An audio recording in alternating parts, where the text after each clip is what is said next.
At night, when more than a dozen of us gathered in the tent, we realized that roughly every 10 minutes, we had to clear the snow off the tent.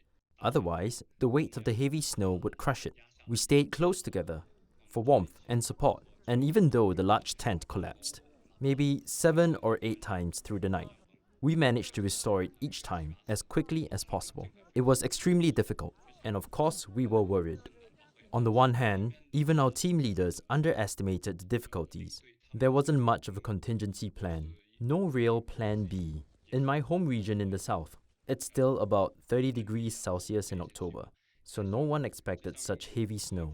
Even locals said they hadn't seen snowfall like this in over 10 years.